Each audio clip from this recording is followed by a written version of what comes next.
at amiga.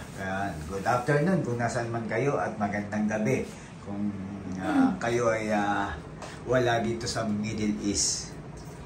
Yan, tayo po ay magluluto ng dinakdakan. Ayan, no? Magandang hapon naman kung kayo ay nasa Pilipinas. Ayan, no? Magandang araw sa lahat at kami po ay nasa Kuwait at magluluto ang aking amiga ng dinakdakan. Amiga, ano bang lawak ng dinakdakan mo? Ano ba to? Chicken breast? Ha? Chicken dinakdakan. Chicken dinakdakan. Ayan, no? Ano ba to? Chicken thigh. Chicken thigh. Meron siya dito ang ating na bawang, luya, siling green, sibuyas, at meron siya ditong rino. At syempre kasama rin itong ating Knorr seasoning, mayonnaise, at black pepper. Yun, no? At may nakahanda na rin siya ditong asin. At simulan natin. Magluluto siya dito sa kanyang pan ng... ano muna? Gigisa mo muna, amiga. Panoorin natin. Baka makaistorbo tayo kay amiga maging sisig ang kanyang dinakdakan. Iyon, no? Dinakdakan. Saan bang kwan siya? Anong dish ba siya? Sa kwan? Ilonggo ba yan? Dinakdakan kasi kung sa Kapampangan meron silang sisig.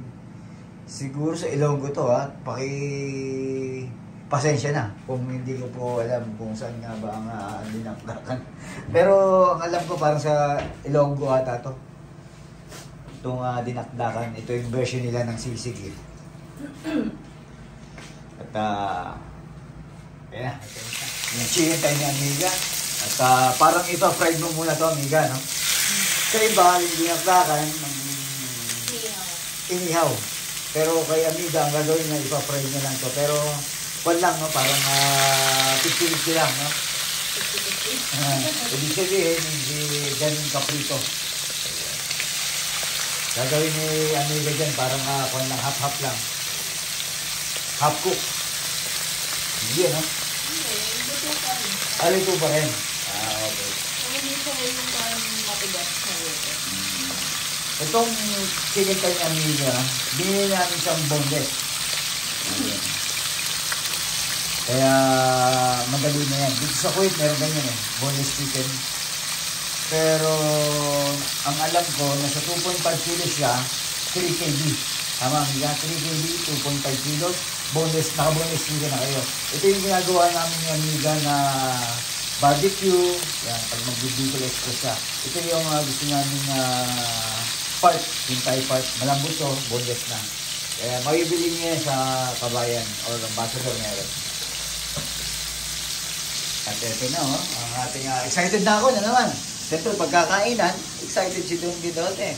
Siyempre, meron tayong kainan, lalo na pagkaganitong minsan lang natin matitikman.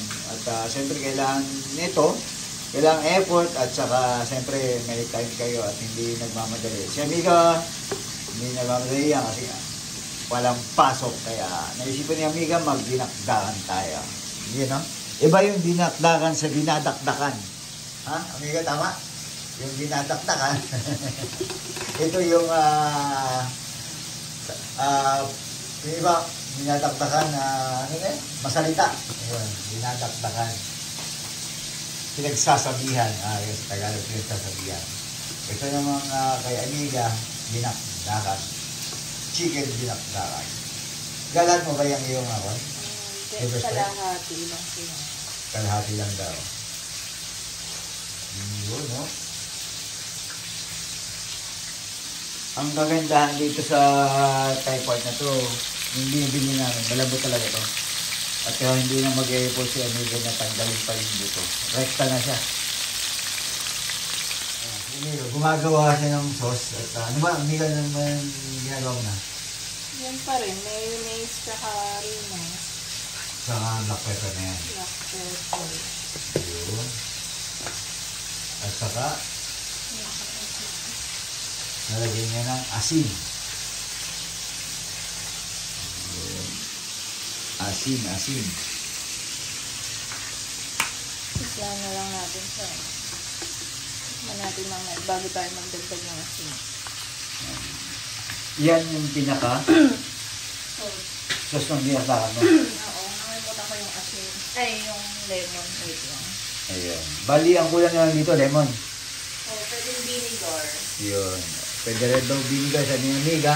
Ang nandito na mayo, mayonnaise, rino, black pepper, at saka asin. Lalagyan niyo yung amiga ng vinegar. Yun na lang kulang.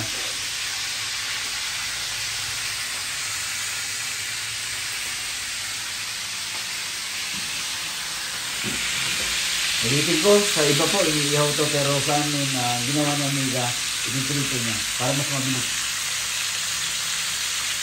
Pero, meron talaga kami ginawa ng amiga, ang ginawa lang niya talaga, itong pagpipilito.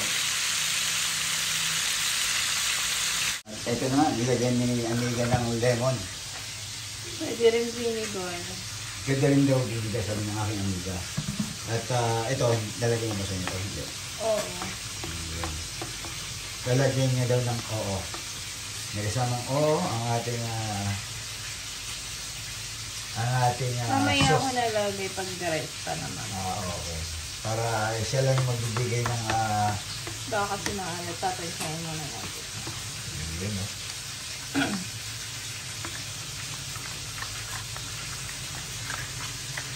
Yan, halo-haloyin lang yan. Tabangan natin yung ating prito ni amiga. Yun, pwede pala man ata yan, amiga. Yun. Pagkatapos i-fry ni amiga, ang ginawa niya, in air fryer. Yun, no, di ba? Fried, air fryer. Yan ang magandang dinakdakan. Siguradong masarap yan, amiga. At ready na ako niyan. Sa tikiman natin mamaya. Ito na yung mga ginamit ni amiga. At abangan natin. Pagkatapos nun, titibla mo na siya, amiga, no? Oo. Yun, no? Yan, okay na. Yung pagkatapos i-fried,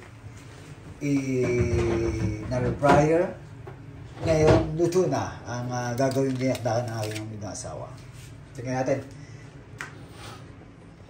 Ang gagawin lang dyan ni amiga, hiwain mo lang siya ng, no? Maliliit. Ng maliliit. Tapos, titimpla mo nito. Okay. Ito lahat. Tapos, sama na itong mga bawang, luya, sili, sibuyas. Tapos, yun na ang ating dinakdakan. Ayan. Ito yung kapampangan version ng kanila sisig. Sa nakakalam nito, hindi ko sigurado kung sa Ilocos ba itong dinakdakan na ito. Kasi yun yung parang unang pumasok sa kangko yung Ilocos. Parang Ilonggo dish to no? Hindi ko nga din alam Parang naisip Pero yun ko yung lang tama kasi, ba? O, ito ba yung parang sisig nila, di ba? Oo. Alam ko lang kasi sisig Gaya-gaya lang ako Tinawag ko lang siyang dinakdakan. Kasi malalaking hiwa to kaya dinakdakan. Iyo. Pero kasi sa Kapampangan, maliliit na hiwa.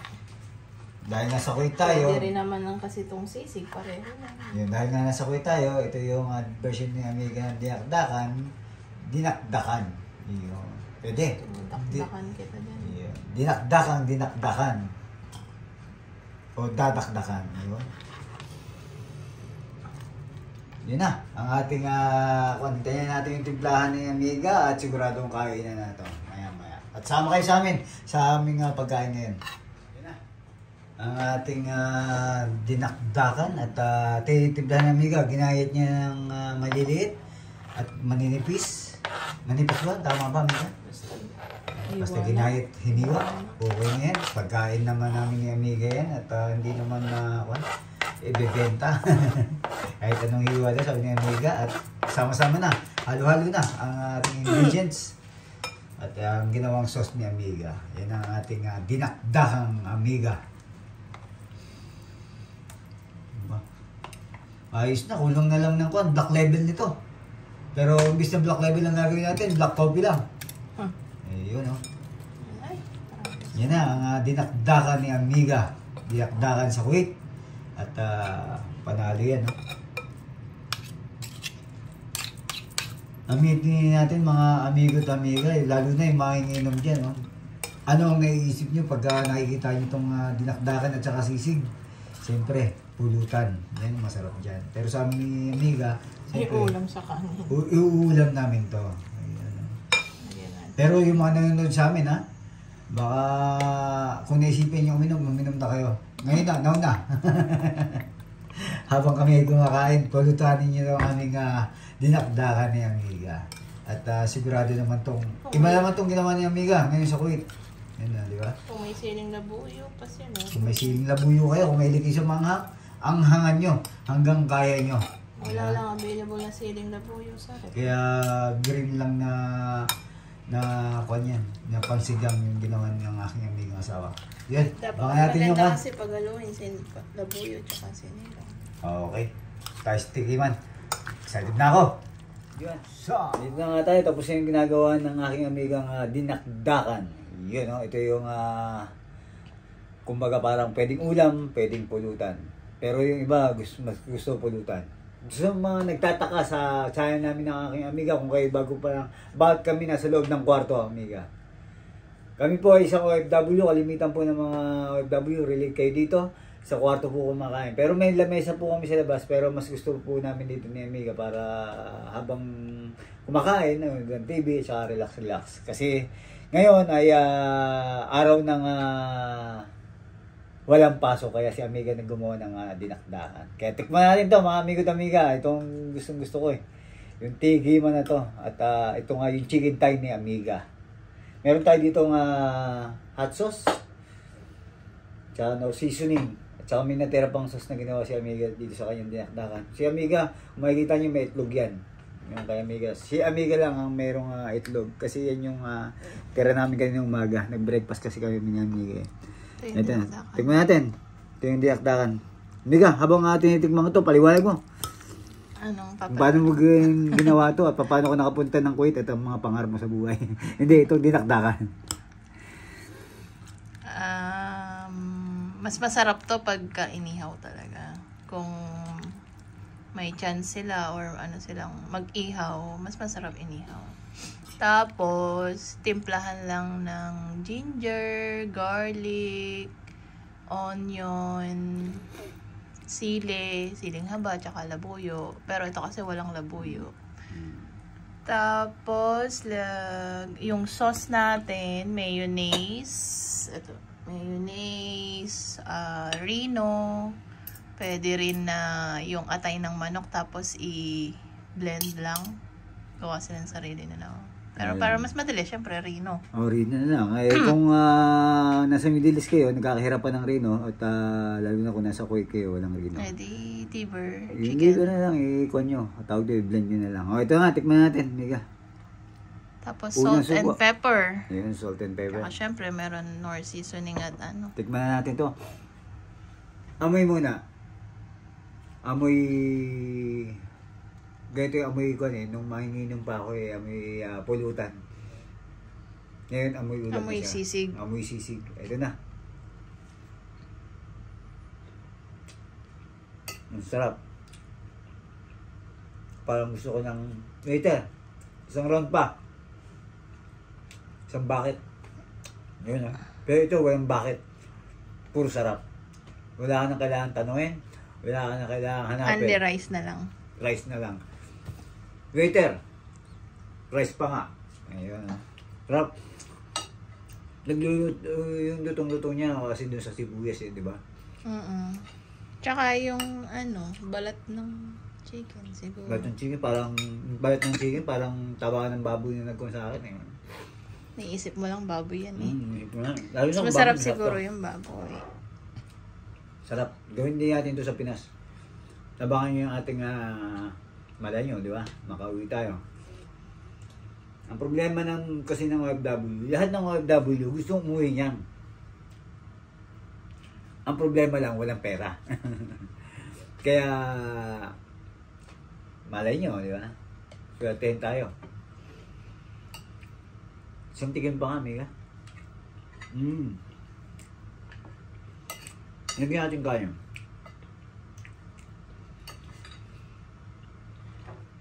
Lagyan natin sauce.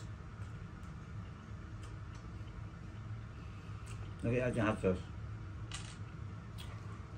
Para sa akin, kulang pa yung taon niya. Yung anghang niya.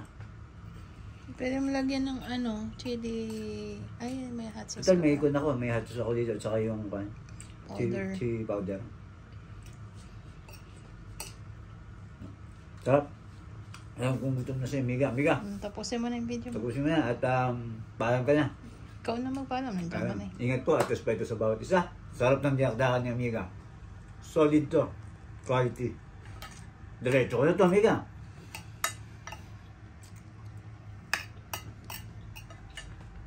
Ingat at respeto sa bawat isa.